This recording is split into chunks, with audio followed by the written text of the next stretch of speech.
My name is Kirill, and we are currently in Chiangmai in a co-living space called Alt, which is Chiangmai is in Thailand. So this is my first experience living in a co-living space. I think I've been here for 3 days only.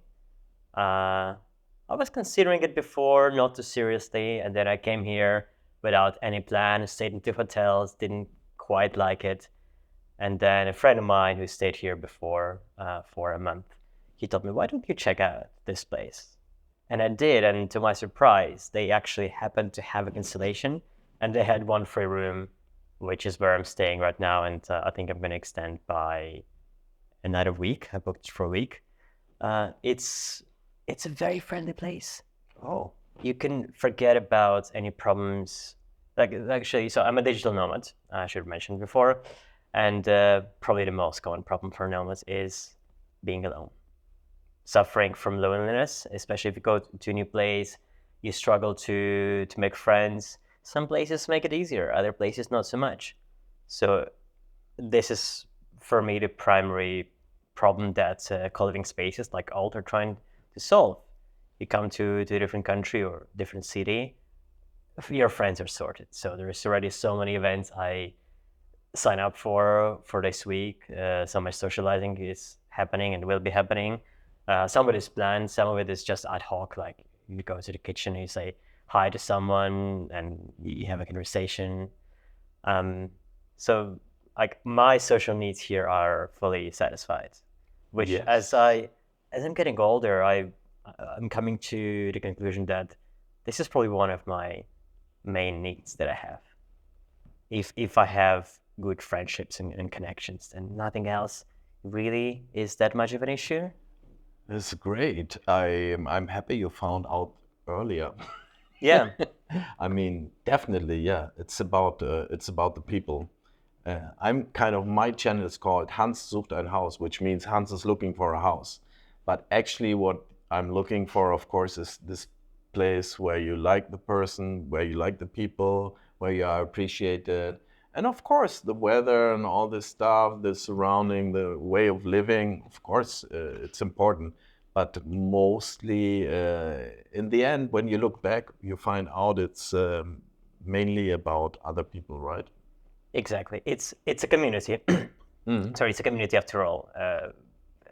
After that, yeah, it's a hotel or hostel. I guess it depends on how you treat it, but it's about people.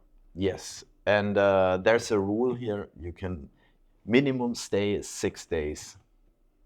You heard about that rule? Yes, Yeah. I was surprised it's 6 days only because I know that some co-livings make it longer, but also, I think I booked my stay for something like a week, and after a couple of days, I realized I was the host. Can I stay for at least one more week because I really like it here?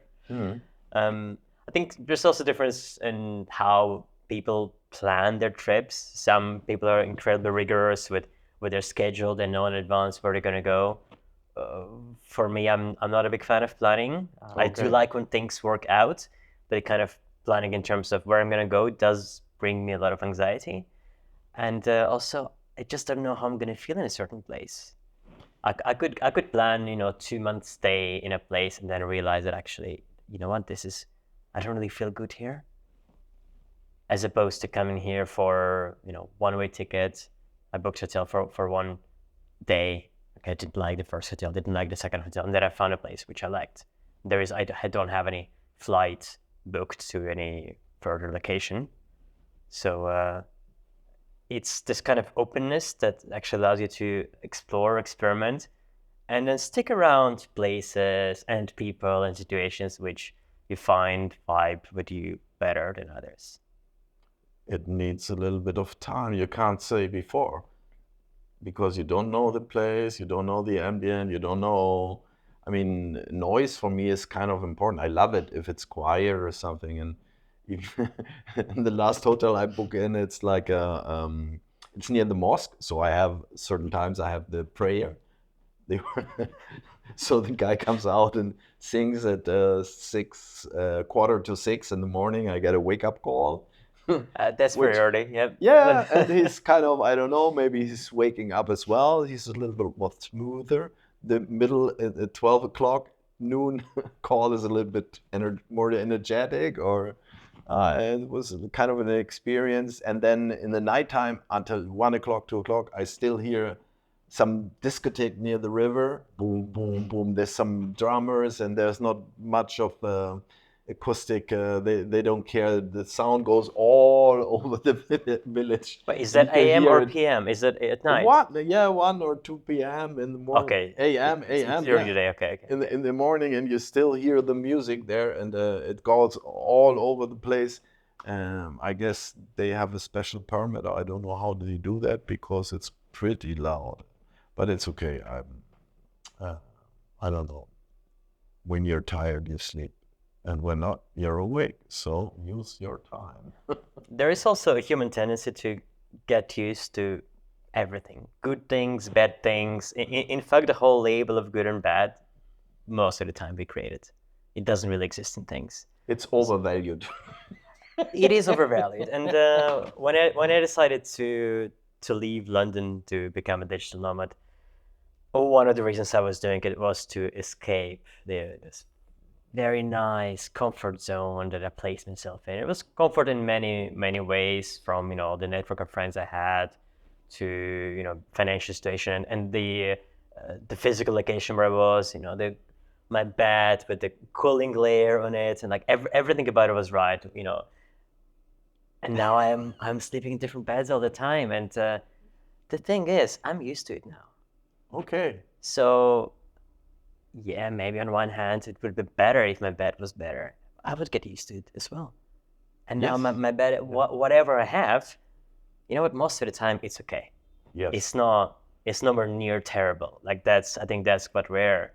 So like I can be quite a poor sleeper, but still, I think the body has adjusted to the fact that my environment changes, and it needs to get asleep. So it does get asleep after all. It does, automatically. Don't worry. Eventually you will fall asleep. Well, eventually, yeah.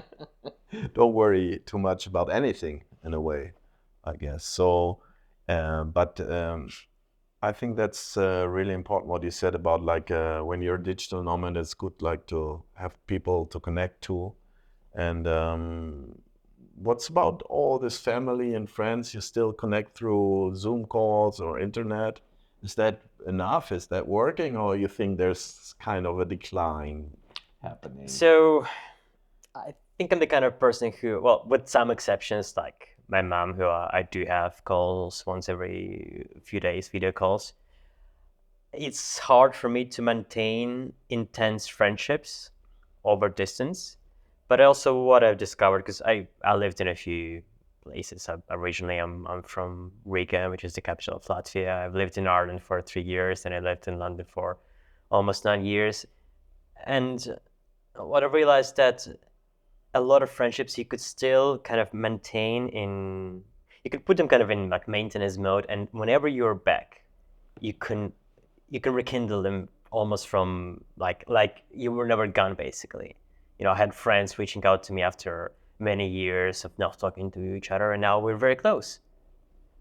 And I don't think anyone in this situation says, "Oh, you haven't been talking to me." Well, distance is important. Yes. For me, anyway, and for a lot of people that I know, we tend to be friends with people who are close to us. If you have two people who, let's say, maybe one of them is you seem to vibe better with, or they kind of you're more on the same page, but the other person lives much closer to you. You will be spending more time with the person who's closer to you. I guess it has also to do with the way of we communicate. If we use these gadgets and stuff, like people looking now at the video, watching it on some computer screen, of course the connection is cut. There's what people underestimate. There's so much more communication going on when two people are actually close to each other, sitting and seeing each other. The body movement, there's the smell, the sound. There's so much stuff, maybe not even scientifically discovered, which is going on, which is completely limited by the gadgets. because they concentrate on a certain range of frequencies. Those are recorded and transmitted and stuff. So you cut out a lot of stuff, which is not really something we are conscious about. Absolutely. And there are even basic things like latency or resolution. But typically, I can only see your face. I can't see the whole body. I can't see what's happening around in the room. I can't react to what's happening around in the room. And yeah, things they're just present, completely absent from video calls, such as smells and Yeah. I was gonna say taste. Yeah, you probably don't taste much, but all the senses. We only have two senses that we transfer through video calls. But I think video calls are not bad compared to audio calls, which are still much better compared to the most common way people communicate these days, which is texting, which has so little information conveyed. I unfortunately still do spend a lot of time texting, and I dislike it for many reasons. One of them is that, especially if it's someone I don't really know well, I don't know what I can't comprehend what this person might be thinking when they send me this particular message. It's when someone is your friend, you've built the mental model of their mind, and you can extrapolate from a text what might be going through their heads with certain degree of certain probability of it being true. Still not necessarily being true. But even then, the amount of information is so little, a few letters at a time. I often find myself spending an hour talking to someone over messaging without realizing that I've been doing it for an hour, when the same amount of information, probably in a much more efficient way, could have been conveyed in a 5-minute call. Not even video, just a call. It takes time to type, and then people start to think, and then you get distracted, and you can never focus. Whatever you're not really focused on a conversation, probably. You're trying to do something else, but you're also not really focused on this other thing because you're also doing the conversation. Maybe you're talking to 3 people at the same time, and it's too much. There's a lot of confusion in a way, right? You put an emoji, and the message you try to push over there, but then maybe it's received wrong because there's different context, or this emoji for this person means something different than for you, and it's just a mess in a way. When you are talking, you immediately can correct, and you can kind of have a response or reaction to what you were saying. So you get a very quick response, which you can adjust, and then communication is kind of easier. Yeah. Making jokes is very hard to do over messaging, because especially if you do the type of jokes that I like, very serious one, and I would do like a very cold face, but the other person doesn't see this. No. Like, are you serious? They probably think I'm serious and I'm messaging, but they would pick up, my over seriousness from my face if we are in the same room. Yes. So okay, that's what you mean. Yeah. And ironic. If I see that, then they don't pick it up, I can still change myself in a way that they will very soon. Exactly. There is there's very frequent communication back and forth. That's different. It's completely absent from messaging. That's you send a message, you wait for half a minute until someone types something, erased something else. What are you doing? And this place, it was recommended to you from a friend, and he said something particular about this place. He checked out other places, right? Yeah, so a friend of mine called Ramon, we used to work together, and now he started his own company called MapMelon, which basically helps people to discover co-living spaces like this one. Oh, okay. So he's like a professional in... He's definitely a professional traveler by now. I think he's been doing it pretty much since the beginning of the pandemic, which was probably the best time to leave Europe and go to places with fewer restrictions and less of a virus spread. So I know other people who followed around the same time, but he kind of turned it also into his career. So I think he's somewhere in Latin America now. So yeah, he recommended this place to me, and he said actually it's probably one of the best co-working spaces he's been in. In Thailand? I think he said it overall. Overall, yes. oh my God, that's a high So bar. and yeah, exactly. And so for him, it is about his family aspect, and I felt it in, for example, what day is today? Monday, Tuesday. So yeah, yesterday was Monday. We had a family meeting, and about maybe 15, 20 people sitting on the chairs in the garden. There's a whiteboard. We all introduced each other, and everyone proposed some kind of an idea of what we could be doing over the past week. It felt very nice because yeah, you know now you know these people by names, and you know, if you forgot their names, you still remember their faces, and then everyone talks to everyone else. And I think there's also a difference between, like, probably one of the biggest differences between co-living spaces. Some of them, like I haven't been to any others, so it's just from what You I've start from the top. from well, basically, yeah. So it's From the gonna be best. trickier to Oh man, potentially go to others. I guess. But what I've read in someone's blog is that there are some, let's say, maybe more popular chains that they give you the same kind of facilities, but they don't try to build a community. And here we have community managers, and they know everyone by name, and they facilitate these events. For example, there was a tea event today, and it was announced multiple times in our chat on Signal, where everyone is participating. So I get so many messages during the day whenever I feel like, oh, I need to socialize. I know where to go. Cool. I think that's great. I mean, at the entrance here, the reception, they are impeccably nice people. It's so nice the way they treat you and everything. And I just booked a couple of hours here, and it's no problem. And they make everything so easy, and they just let you go. There's no pressure. It's just nice. Yeah, I really enjoyed that here.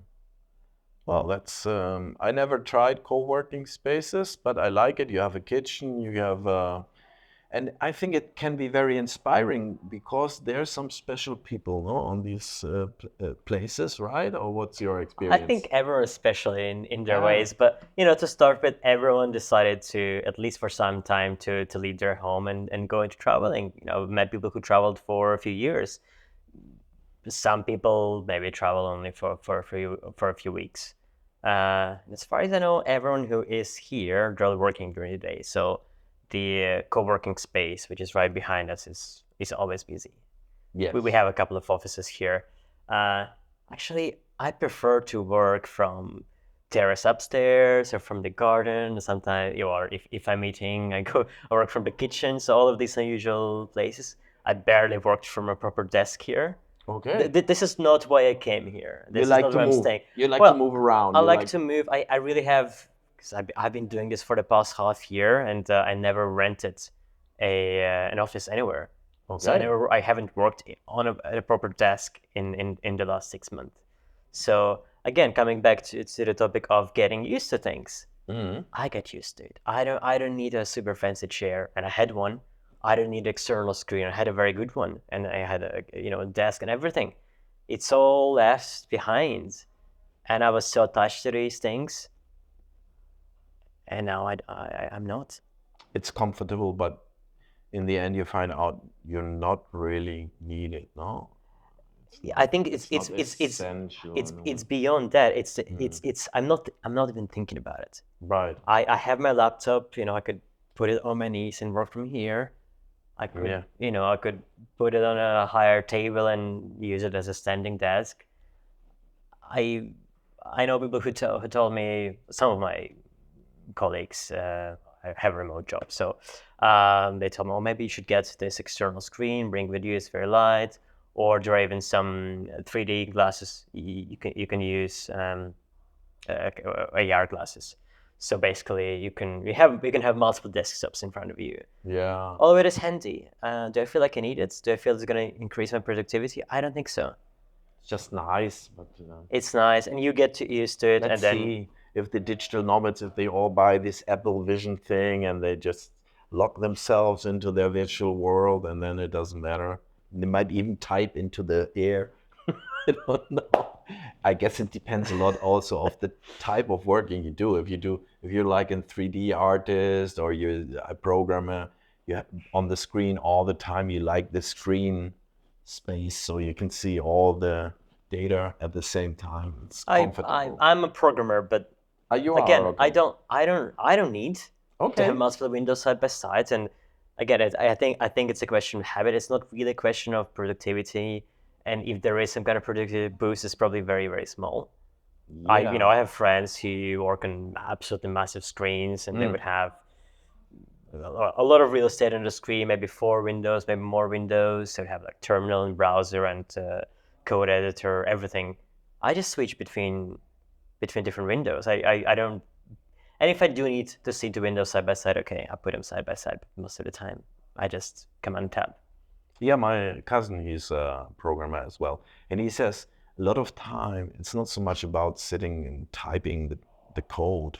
It's about like having it in your head kind of clear. You have to have the structure, the idea, and then the actual coding comes after, and maybe it's not that essential. It's, the thing is the idea, no, the mind about it. He is absolutely right. And beyond that, these days, most of the coding, I'd say for me, maybe 80% is done by Copilot, which is Really? this AI based on So on fast? GPT.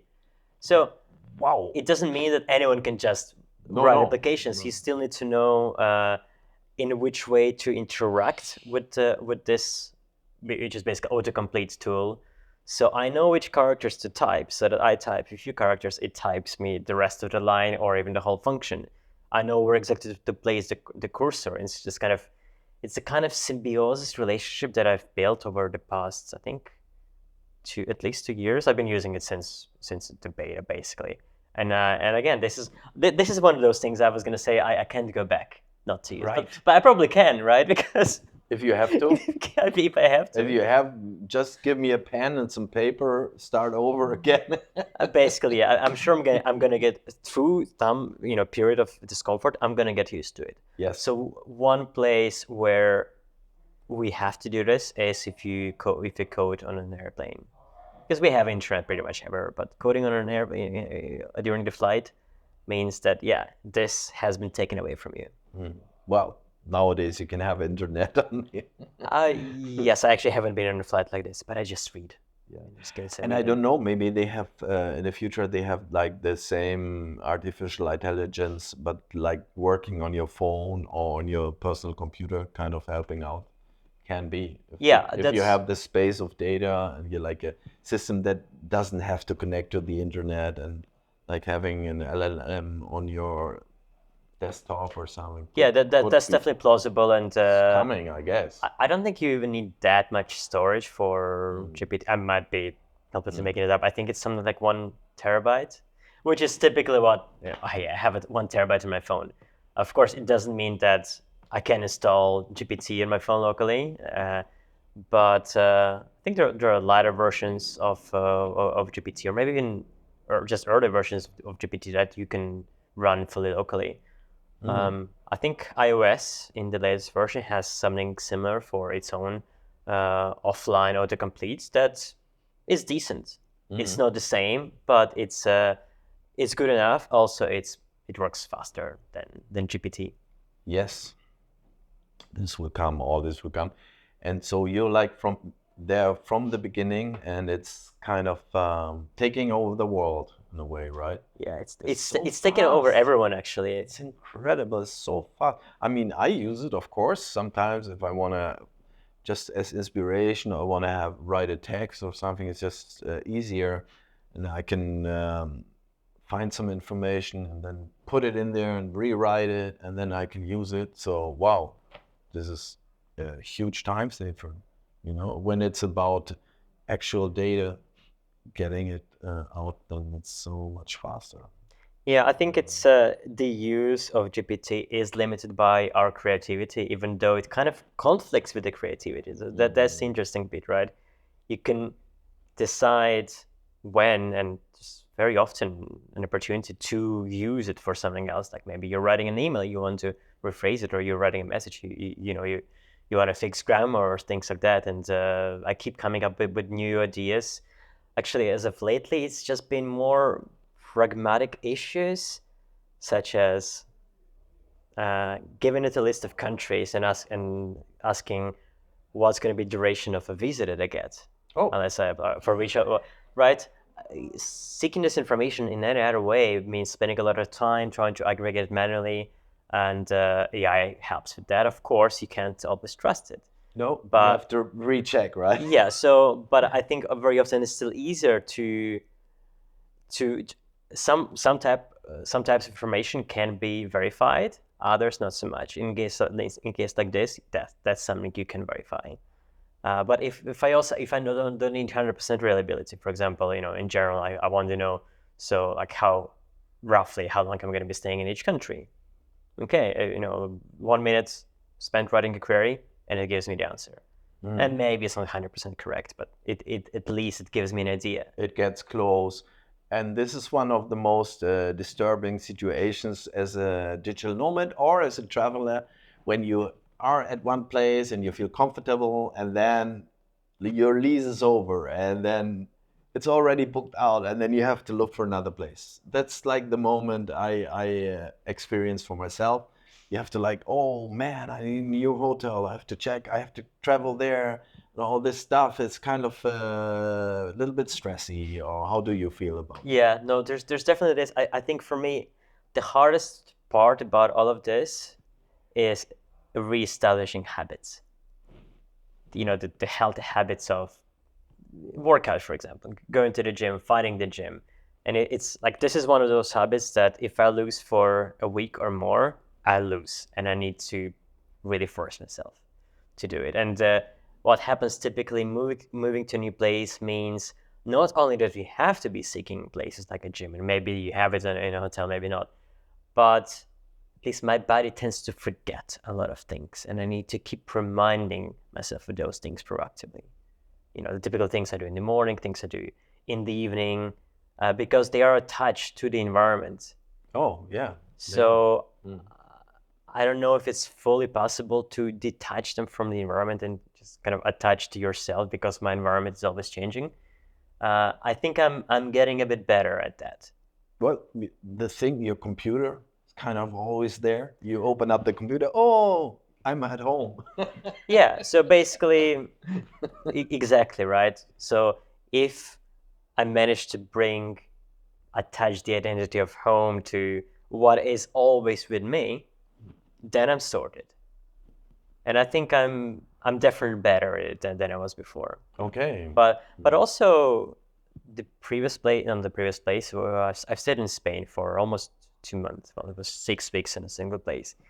And I felt really like home in that place. It was really nice, really homey. I had the whole big enough studio to myself. And I realized I started to fall into some of the older bad habits. Okay. Like sometimes I wouldn't go out, just stay at home, maybe watch TV or play games. And I don't want to spend too much time doing these things, or actually any time at all, because there is a world to explore. Okay. Right. So in a way, it's actually good when you have a new environment where the bad habits that you had from the previous place didn't get to develop yet. Okay. So you have to be vigilant. Yeah, you have to be vigilant, and getting extremely comfortable in one place means that maybe you're gonna stay there for a bit longer and a bit longer, and you do all of those kind of lazy things instead of pushing yourself out of the comfort zone. But this actually defeats the purpose of being a digital nomad. If I go from a place to place to be doing exactly the same things, I might as well stay in one place. You have a plan, like, okay, I'm going to do this for the next year, for the next 5 years, for the end of my life. Do you have a plan, or you're open to changes?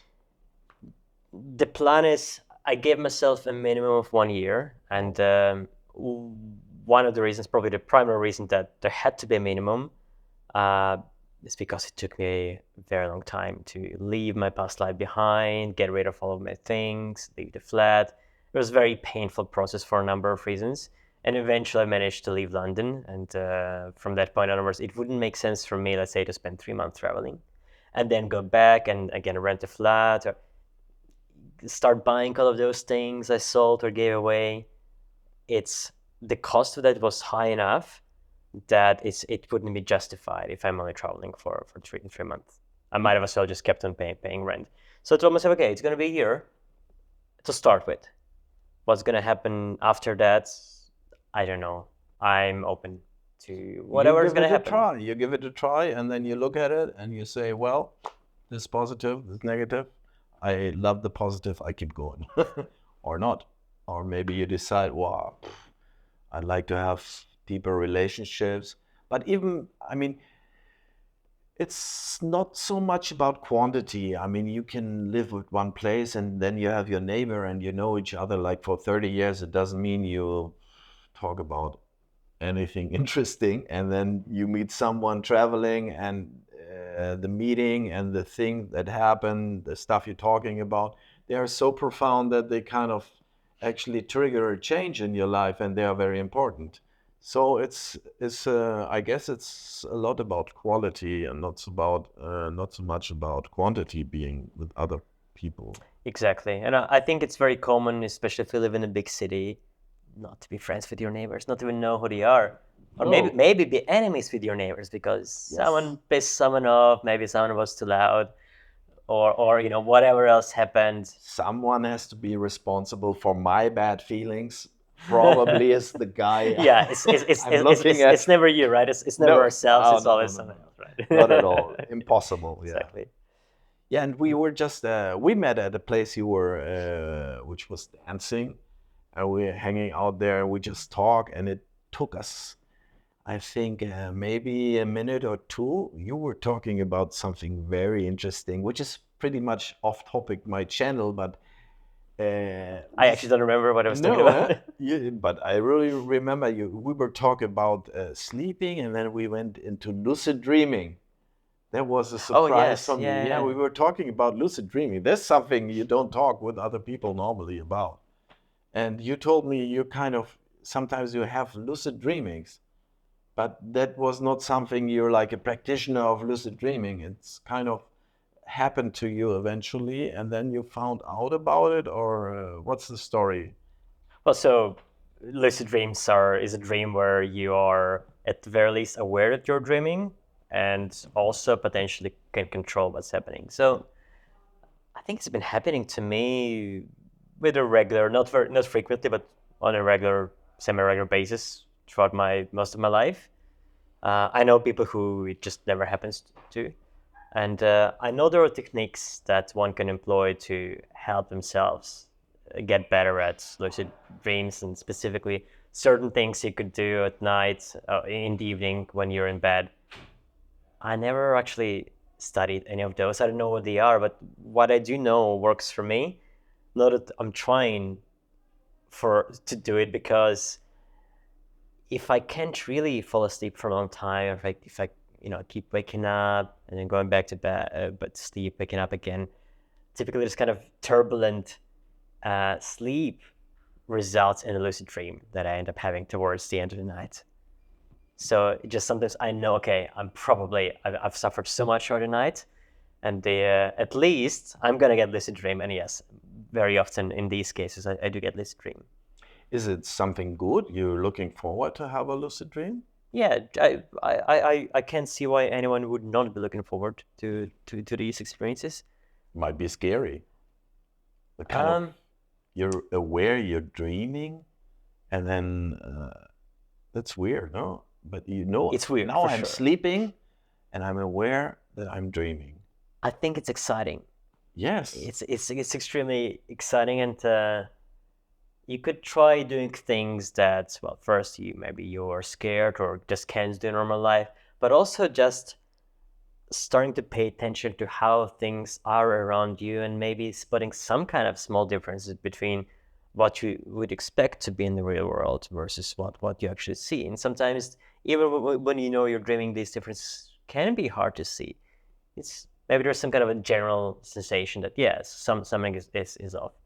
Things that typically are going to be quite off are text, for example. You can if you try to read a book in a dream, the letters will be all over the place.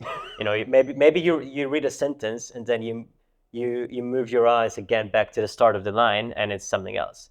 So there are a lot of maybe not a lot, but this is one of those unstable things in a dream.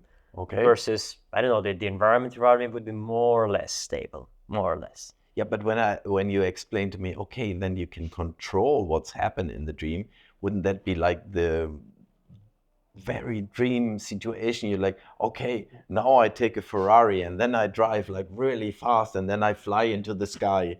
You could do that, right? You Kind of crazy stuff. Yes.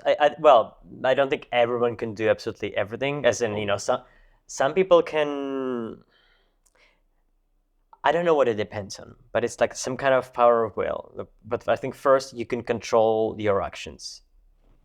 You're not just an actor following someone else's script, which I think in a way we all are, but you have the sense of an agency, which you normally don't in a dream. So you can not only will, well, you can will your own behavior, but beyond that, you can also, to a degree, will things in the world. So again, if you're getting into a car and you tell yourself, actually, this is a flying car, it will fly now, and there is a chance it's gonna fly indeed. Wow. Or like this person is gonna do something else, or like that fridge is actually is a rocket and is gonna go into the, and like it doesn't matter for how long you're gonna be thinking. Now looking at the fridge, nothing's gonna happen to it, not controlled by your will anyway.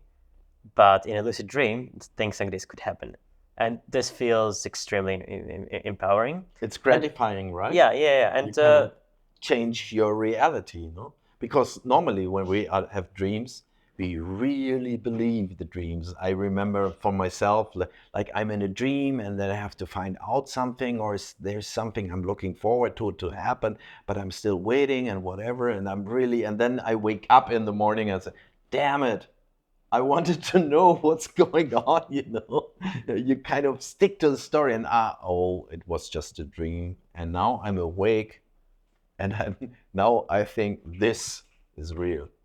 You think this is real? I think this is real. We find out about this maybe at a later point, if it's real or not. Or if it's just... one of us is going to wake up. Yeah. or that. But only one of us, because the other one is not real. Maybe. Which one is it? Yeah, yeah, it's really interesting.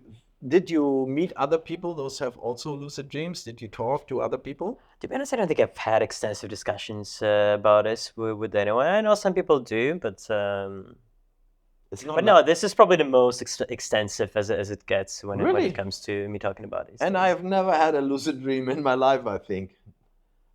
I remember. But you're fascinated with the idea. Sorry? You're fascinated with the idea of these dreams. Of course, it's so important, This is a very, very important topic, I think, for myself, because it has to do a little bit, with the question, who am I? Who are we really? Because when we are actually, our consciousness has only like 3 states. We are awake, or what we say is our reality, where we live. We have the dream world, where we're still kind of conscious about. Things happen, we sometimes even can remember what happened in a dream. We wake up and we can write it down, or we can tell someone else, oh my God, I was followed by a monster, Yeah. Or you go into the same dream again and again. And it's when you're in there, it kind of feels pretty real, And the same happens when you're awake. It seems pretty real what is happening here. But it's also a lot of my point of view from the inside out. And is that really reality? A lot of things are challenged nowadays because we judge, we see the world, we have perceptions, we have feeling, all this stuff, but it's kind of, it's filtered. Our consciousness is filtered through our, the way we are grown up, the way we learned about the life, the way we judge about everything. All this is kind of a filter. Then we look at reality and we have a perception, but reality is actually much more complex, much more diverse than that little gap which we, with our judgment, which we say, no, this is real. That's the way things are. No, it's kind of so. And then the third thing that happens to our consciousness is like when we are dead asleep. There's nothing. Or dead. We are or dead, probably. And then there's a moment when you are asleep, you don't even dream. So what happened? It's like pitch black. You cannot remember anything. You cannot hear someone. You're not, the ear is still there. Someone can wake you up. But there's certain moments you're like completely off. Even your mind stops working. Actually, what happens when you go through anesthesia, which never happened to me, from according to what I know, you don't feel perception of time at all, because during the sleep we do feel like, okay, I feel rested, I had some kind of dream, so maybe I don't remember, but I feel like, okay, time has passed. Whereas with anesthesia, what is the surgery over? Yeah. It has been like 5 hours. You're gone. Where did the time go? Yeah. Well, your consciousness was completely off. Yes. There's nothing happening. The light was off. Yes. You did, but you remember that you were off. You don't remember being. I didn't actually have a kind of first-hand experience of being off. You know that you remember being on, and being on again, and there's the gap in between. Yeah. It only exists for you because you can look at the clock and maybe at where you are. Okay, something has happened. Yes. Something has happened just without my presence, without my conscious presence. Yeah, my body was there, but my consciousness was like paused, right? Mm. It's like, you turn on a video game, you play, and then you save, you turn it off, you turn the computer off, you come back in a year, you turn on the video game, and you load a save state. It's exactly where it was a year ago, but if there was a kind of first-hand experience of a character, there would be no passage of time whatsoever. No, and the thing is, when we go to sleep and we wake up, a lot of things happen. Well, the brain does go There's through. no freezing in reality. Well, yeah. But also, when we sleep, of course, there's the dream phase, but also there's there are other phases that don't produce dreams. But there's still some kind of perception of time that happens in our bodies, for sure, and to a degree in our minds. So you don't feel really confused, at least most of the time, when you wake up. It's like, what, already? Which is what makes it different from full anesthesia, when you don't experience pain. If someone hits you when you're asleep, you're gonna wake up. Your body still feels stuff. Probably. Whereas during anesthesia, that's not gonna be the case. If it's a little tap, maybe you don't wake up. Well, yeah. Proper push to wake up. But Wow. Something you mentioned about the how we perceive reality, and there's been a lot of studies done in the past years that show that we don't actually perceive reality as it is, but instead we make predictions on what reality is, and that those predictions correlate with the sensory inputs that our body receives. But what you actually experience is not reality. It's your opinion on what reality is. So how you see things and how I see things are very different. I'd say they're probably incomparable. I agree. It must be. I mean, you come from a completely different culture. You have a completely different background. So all our experiences, what we think is reality, is very much filtered through our education, the way we think, the concepts we have in our brain, the way we have been taught, and the way we judge about reality. It's kind of, mostly people are very entertained by reacting to what they think is reality. And they miss that little point that actually it's their concepts in their mind that look at the reality, which is much more, and decide, no, in this reality, I just choose this and this and this, and this for me means that. This is a kind of a concept. And then you perceive reality and you judge about it. Reality sucks. This is really bad.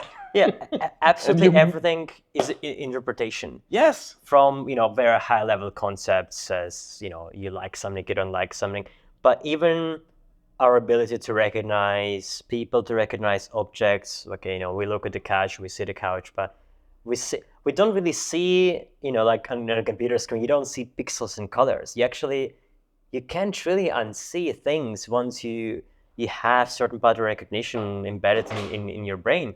For example, open a book and try seeing, black and white dots as opposed to letters. Once you learn how to read, you can't unlearn how to read. If I can read sheet music. If someone can't, for them it's gonna be just some kind of a gibberish. I can see notes. I can't unsee notes. Once you learn to see letters, put them into words, unless you lose this ability. Like if you have this ability, you can't look past it. Like I look at you, I don't see the colors. I see the face, I see a body, I see a person, actually, a recognizable person, and I can't see past that.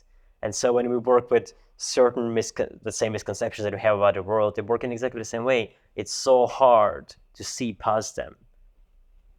And we might understand them on a logical level. Okay, we might be wrong about something, but to change how I feel about it, that takes some effort.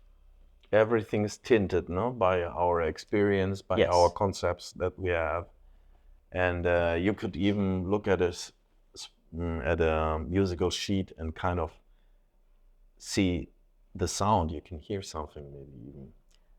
I Probably. can't, but there are musicians, especially those going blind. I think Beethoven was not blind, deaf. Yeah. I think the end of his life, he was basically deaf, and he was still writing beautiful pieces of music, and he could hear them. Right, he could, yeah. Yeah, if you have a reference, maybe probably kind of know how the melody, if it goes up and down, you're creating something there in your mind. Actually, on this topic, plus the lucid dreams, probably one of the most amazing things that I look forward to in my lucid dreams is music. Oh, it does. So okay. Sometimes I just hear music. It doesn't even have to be a lucid dream. It can be any dream, but especially in a lucid dream, I can kind of be like a conductor of music. Oh. And it's always beautiful. It's always something I have never heard before and will never hear again. And it can be in pretty much any genre. It can be even, by the power of my will, I can transfer it gradually from one style of music to the other. And it's so beautiful. When that happens, I wake up and start crying. Because for two reasons. First, because it was so beautiful. Yeah. And second, I will never hear it again. You cannot No one will hear it again. You cannot copy? You cannot bring it here? I tried, but I think first there is a lot of complexity in terms of how many instruments, or not even instruments, whatever it's making the sounds are involved. And second, it is incredibly forgettable. Right. Maybe I could hold like a few sounds or notes in my brain, not much beyond that. So I can't recover it. Maybe there is a musician who, I know there are musicians who I think Paul McCartney dreamt of yesterday, if I'm not mistaken. Really? Yeah. So these cases are not uncommon, but yeah. I mean, it's a beautiful composition, but I think it's still quite a simple one. There's just guitar and a voice. Like the melody is very nice, but and I'm sure his abilities are much better than mine when it comes to music. It's still quite a simple melody. Well, what I hear is, I don't know. Well, I listen to a lot of different genres of music, and when all of them get blended there, I just don't know how to extract it. Like, even if I wanted to, even if you were to play this to me many times, I would know how to reproduce it. It says crazy concoction of electronic driven music, and orchestral sounds and natural voice sounds and all of that. Basically, any kind of combination of sounds that you can imagine. So how do you reproduce it? I don't know. True. And what kind of instrument are you playing? You learned an instrument? I learned to play piano. Okay.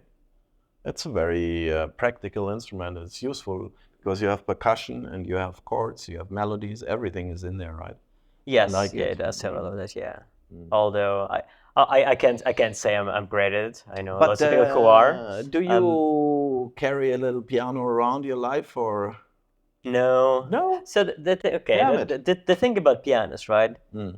It's it's the biggest instrument out there. Well, Well, okay, drums. uh, You can you can upgrade your drum. actually Fill you a whole room with drums again. I mean, yeah. I actually don't know which one would be bigger. I mean, you can probably get some kind of portable drum set. Yes, of course. Um, I see the Thai drummers here. They just use the drum pad and they have a whole.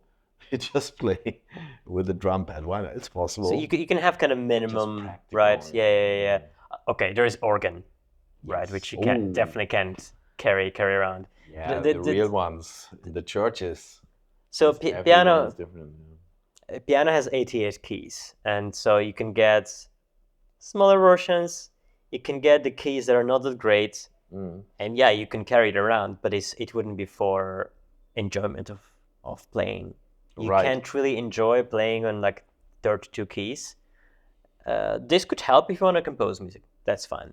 Yes. So you like the machine. You like the mechanics of playing a piano.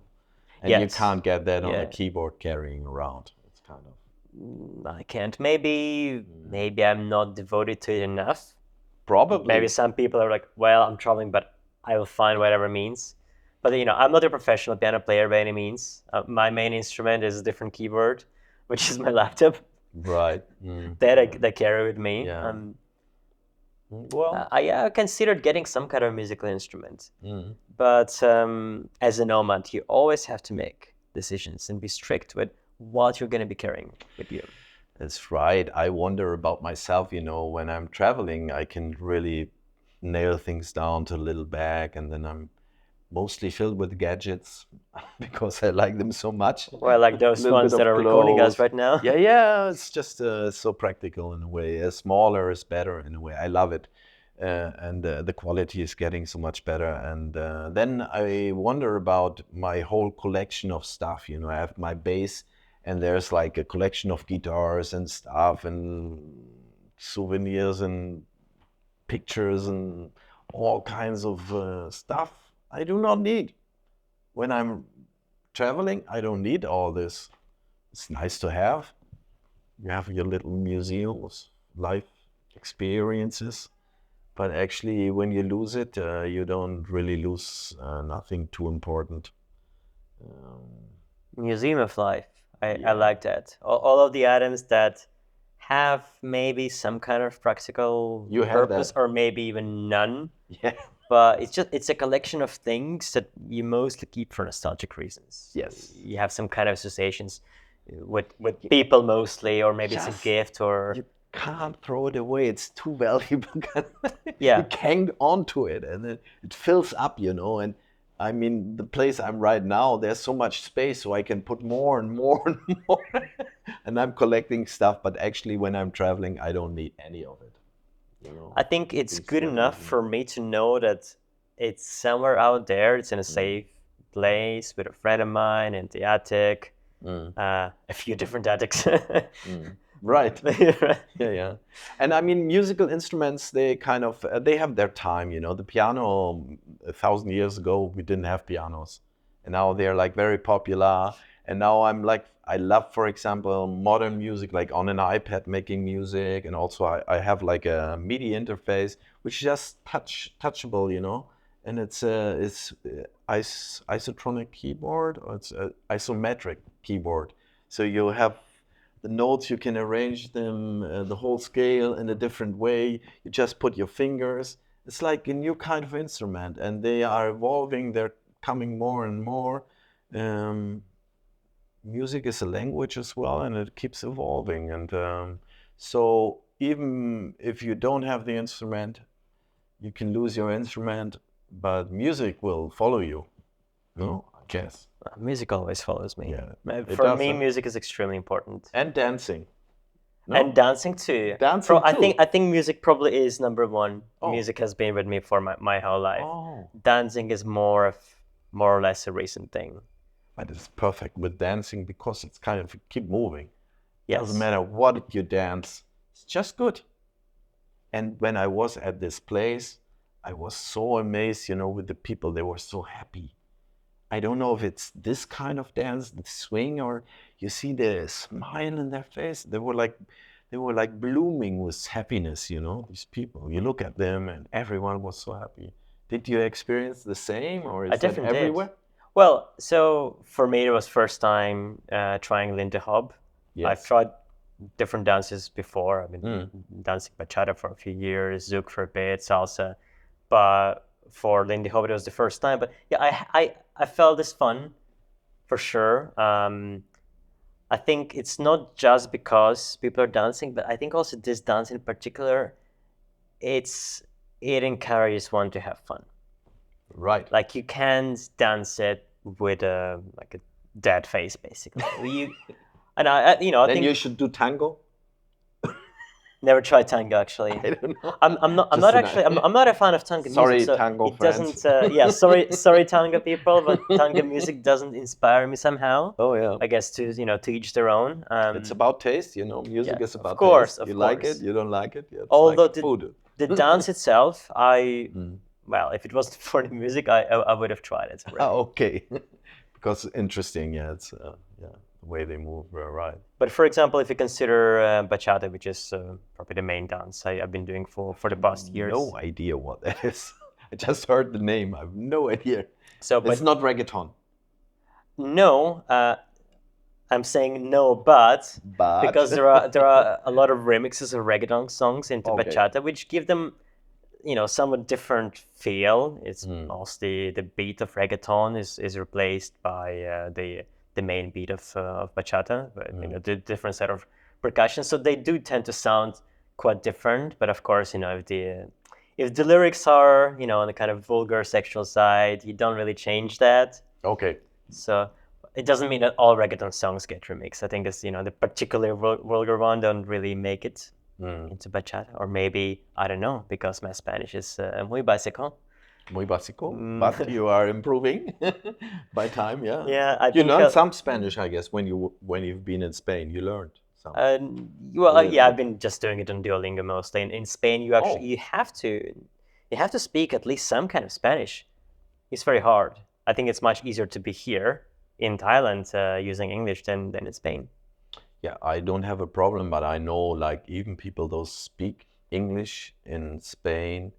You have to have a little bit of an open ear, maybe for a real English speaker. Some Spanish person tries to speak English and they're still looking, what? Because they have such a strong accent, sometimes. Well, I think it's not just the accent. Sometimes many people just wouldn't know English. Maybe their English would be the level of my Spanish, which is very basic. I can construct a few sentences using improper grammar, mostly present tense, things like that. So that's how their English would be. So you can have some kind of basic conversation, not like kind of fact exchange, almost like how they get there. Not really beyond that. So you cannot make philosophy. No, no. That's right. So this also that could be a hindrance, to make more profound connections when you cannot speak the language. So you're not going to stay in Thailand forever. Maybe you stay for longer, then you would learn the language, or what would be your approach? I think if I was to move here and properly live, I would learn the language. I think it's generally a good idea to speak the language of the country you live in, if you can practically afford to do that. So what can I learn in 2 months here? Not much, right? That's a few words, expressions. Yes. I wouldn't be able. I would be at a risk actually of being misunderstood, since it's a tonal language. I don't know any other tonal languages. Supposed to, probably, and European languages are much more similar to each other in terms of grammar and other aspects. So it would be much easier for me to, let's say, stay in Spain for 2 months and learn Spanish from zero, and get to the Yes. point where I can have in 2 months can have some kind of basic conversation than here. At least that's my assumption. So no, I haven't, beyond the two standard phrases, I haven't been learning language here, and I don't have time to do this. But if I was to choose this country as my, let's say, place to stay for at least half year, I would be taking language courses. Yeah, why not? Yeah, And I think it's it's even almost, something you can combine, you know, because you can get a visa just for studying the language here. So when you go study somewhere with the language and it's an official school, you get facilitated the visa, which is great. You can just stay here for a longer time. Otherwise, we're kind of, as a European, we're kind of restricted to this 3 months slots. or even 2 months. 2 months, yeah, exactly. Yeah. Yeah, no, Well, I think if you live in a country or planning to live in a country long term, it's I would say it's somewhat disrespectful to ignore a local language, local culture, and just try to live in your own bubble. And of course, there's plenty of people who I've seen it a lot of time Yeah. because I lived on Mallorca and I had like friends, you know, they were living there maybe already 20 years and they cannot speak Spanish.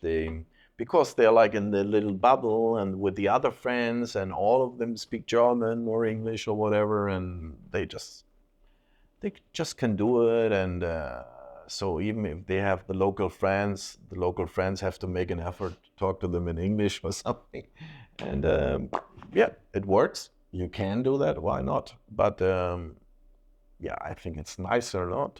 And it gives you better results, I guess. If you really learn the language, you learn much more than only the language. Oh, language is about a point of view. There's so much information inside of language, which makes it worthwhile spending a little time learning any other language. Just give it a try. It doesn't matter if it takes you a week, a year, or 10 years. If you start slowly, boom, boom, boom, eventually you're going to learn something, but you have to open the window, right? You have to open the door. and you'll be a bit more like a local in the ways of thinking. Just a little So my native language is not English, as you could probably tell. bit. Yeah, Latvian, no? It's actually Russian. Russian? Yeah. Okay. But they talk Russian in Latvia, I thought? No. So Latvian is the main language of the Right. country, which I also speak well, or at least to a degree by now. But I just happen to be born in a Russian-speaking family. Right. Okay. So grew up speaking predominantly Russian. But you which speak Latvian too. which I do actually regret at this stage. I didn't speak enough Latvian. Oh man. Yeah. That can happen too. Yeah, I Okay. see things a bit differently in this regard now. I mean, now especially with what's happening in the world, and yeah. especially in Eastern Europe. I mean, I don't really want to go into politics, but No. yeah. We can That's we too- can stay can't stay solve away. it. We can stay away from Not that. Yeah. us. We can't solve it. But I think Latvia, isn't that like a hotspot for digital nomads as well? I think. First time I hear about it. No? Is it? Oh, what? It- No, that was Lithuania, right? That's where the digital nomads okay, are. I wouldn't. Actually, I'm not too surprised because all of the Baltic states, they Yeah. have very good internet. At some stage, they were like within top 5 in the world when it comes to internet speed. They're highly digitized countries. In many ways, they have somewhat good, well-developed tech sector and co-working spaces, all of that. A lot of people, especially like below the age of 40, will be speaking quite a good English. So, and though they're not very expensive, well, they're getting there. Yes, hopefully. But I think that's only fair. I mean, it's a little bit unfair advantage we have here. You know, as a European, you come here to Thailand and you're like a millionaire compared to what you can do in Europe with the same money. You're like so much better.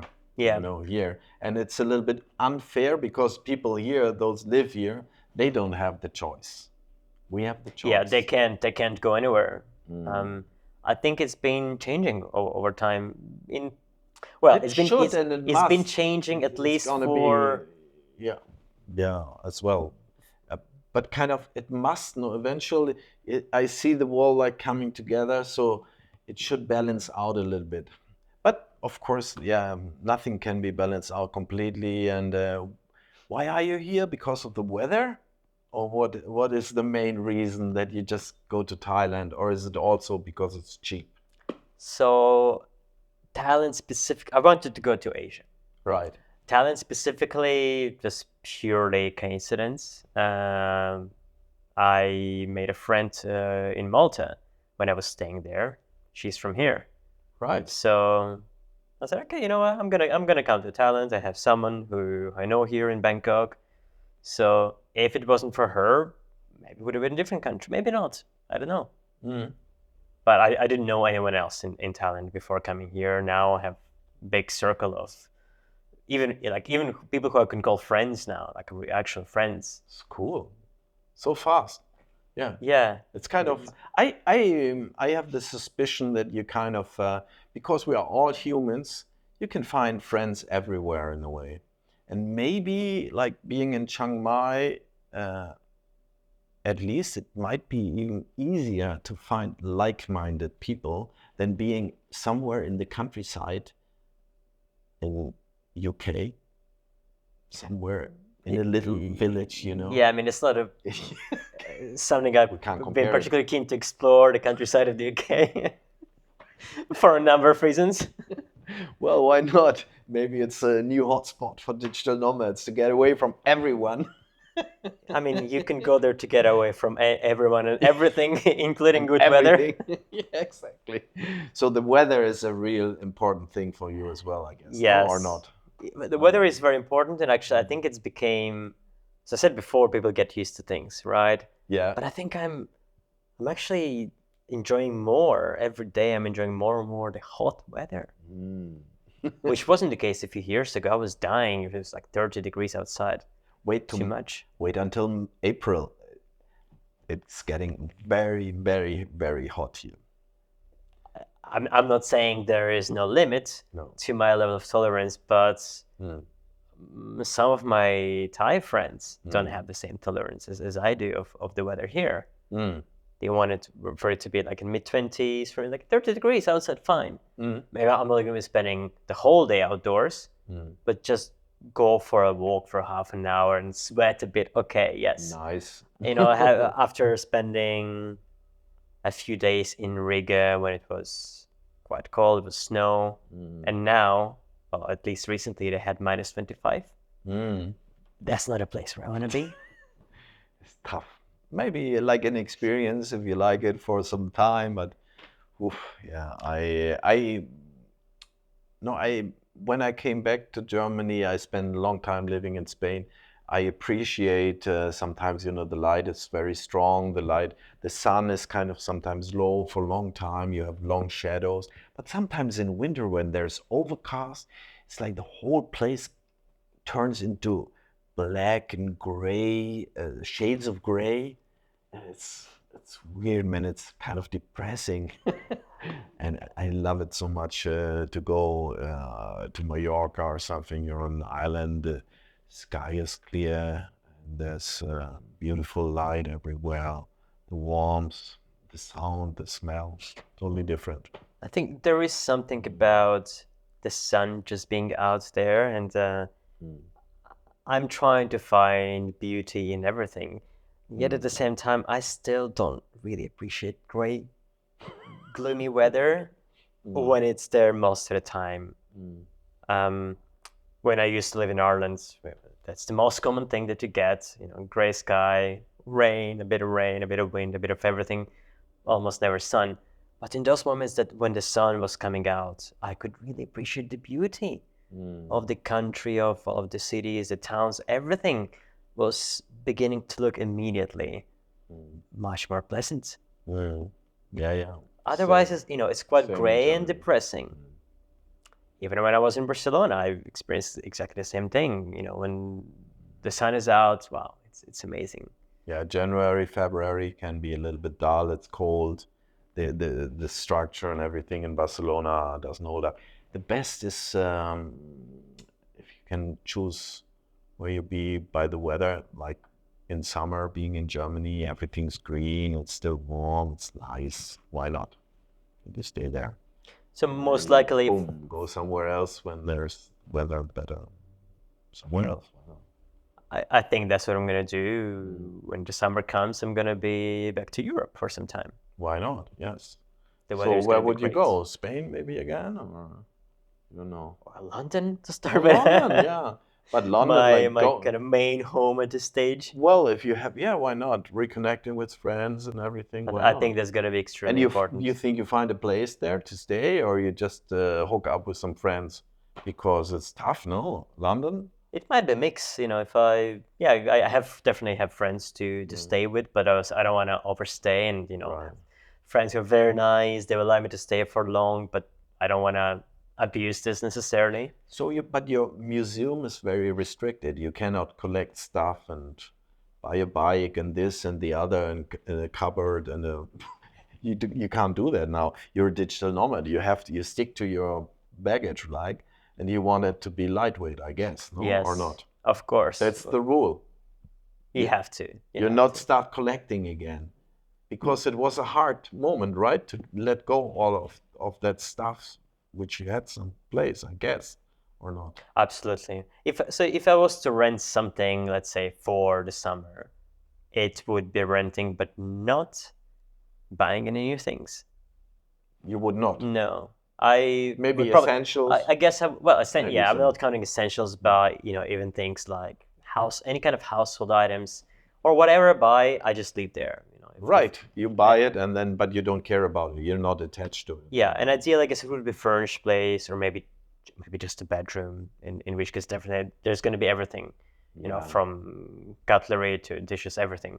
Yeah, So and I don't here need it's to buy so that. easy. You can eat everywhere. You have so much service around living. Like someone cooks for you, someone washes your clothes, someone anything. Oh yeah, I'm Isn't gonna that miss. I'm gonna comfortable? miss that. So again, Oh. this is the comfort I get used to so quickly. I'm not a fan of. I don't like ironing.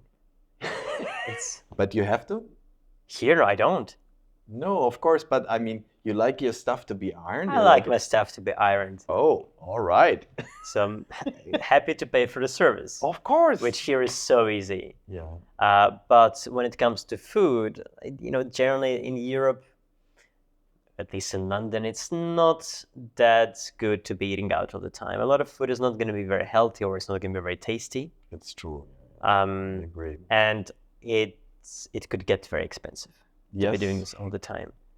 Definitely, yeah. As opposed to here, like I haven't cooked since I was cooking in Barcelona occasionally. Oh, you did, yeah. Okay. I'm not great at it. I don't enjoy it either. Oh. Maybe that's something I could change. Yeah. It's not on my list of things to address, and definitely not while I'm here. You rather Because go dancing, you know? Well, exactly, or Clean. doing one of the millionaire things I'd like to do. So, Right, yeah. Okay. but here there is no point to, because so many things that we can buy, and they're very cheap. And it's in the same, it's more or less the same. They work so cheap in a way, like even if you go and buy your own groceries, that it's not really cheaper, if you buy your own stuff and then cook it.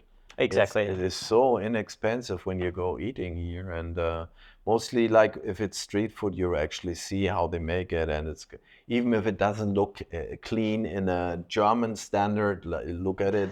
I show the picture of the stand to some German, they say, "Ah, it's dangerous." That looks, but it is kind of, and this. What they told me, it's sometimes even cleaner to eat at some street food place than going to any kind of restaurant, because you can't look into the kitchen and you don't know what's going on there in a way, and it's not that fresh maybe sometimes. They like kind of, there's all the tricks of the trade. Yeah, I can see that. I also had a big skepticism against street food vendors. Yes. And But- one of my newly made friends here told me it's completely fine. Come on, let's go have the meat in a stick or something like that. And then I started to do this, and I realized it's okay. fine. It's I didn't run any tests on that food. I don't know the data. how much worse or better it is than food anywhere else. But I there is this observed it, initial man. skepticism that because it isn't a street, but it tastes well. Yes, and I had once someone who served us in a five-star hotel in Mumbai, and she was from Switzerland, I think. So she went in Mumbai to go eat some very posh place, very good restaurant, excellent, like five-star, whatever, highest quality. And that's where she got the food poisoning. So you're not, there is no safety kind of thing. Even if you think, oh, I go to the expensive restaurant and then you're safe, it's not true, actually. So a lot of time, street food is just fine. Have a look at it. If something smells funny or tastes funny, just don't eat it. You're safe, probably. But things can happen. You can have an Things can accident happen. everywhere. Same can happen to you in England or Germany. Why not? But I think here my probably the worst reaction was, I think, not to the hygiene, but rather to the level of spice. Right. Because the food is quite spicy. Oops, yeah, it is. For the foreigners, normally they just don't put that much spice. Yeah, they see my face. They only put a half. For sure, or less or nothing. But still, I mean, if you go street food, then they already have the pre-cooked stuff, which also the Thai people buy, and that stuff is spicy, and it can be, if you have some tam, stuff like this, or tom yum on that stuff is really, really spicy, and yeah, you have to get used to it, and maybe if you go from 0 to 100, come here and just start eating the spicy stuff, you will feel it in your system. It will wake up stuff. It's maybe not the best idea. You will put some strain on your digestive system. Go slowly, no? You build up the tolerance. tolerance. Build up to it, yeah. And the spice is good if it's fresh, not the grounded stuff. You have to eat this. The good spice, the fresh spice is actually very good for your body, but you have to go slowly, I think, building it up, some tolerance. Wow. Final thing, should we have a final whatever? No, we don't have. Do you have some final words to this interview? Some final words. What would you say? Yeah. What do guests typically talk about? Because I haven't watched any of your other interviews, so I'm not sure about it. Because yeah, of course, my main thing is about like I'm looking for a house, but turns out there's so much more about life. It's not only the house, no. But of course, I'm now living in Germany, and eventually, when I'm getting older, I still have to decide where I'm gonna want to live. Do I want to live in Germany? Do I want to live somewhere else in Europe? Or maybe do I want to retire sometime in Asia? There's lots of reasons why one would decide that as well. Why not? So I can recommend life of a nomad not for the very obvious reasons like exploring places, maybe living in cheaper countries. All of this is there, but for me it's secondary. The primary one is leaving the comfort zone and my own growth. Okay. This is the main reason for me, and this is why I would continue doing this. I think as long as I feel the benefits and I'm pushing myself out of the comfort zone, every time I get into a new comfort zone, okay, maybe it's time to go out of it again. Why are you so tough to yourself? You could like relax and just hang out. What's the motivation?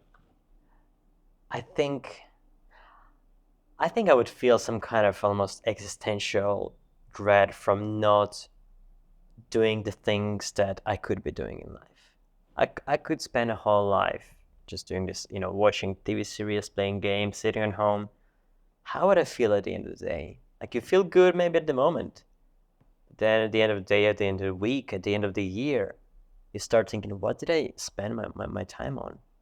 So you want to make sense out of life for your life? You want to find sense in life, purpose? Well, I'm creating the sense. I don't think there is any embedded purpose or sense in life. So I'm working on creating my own.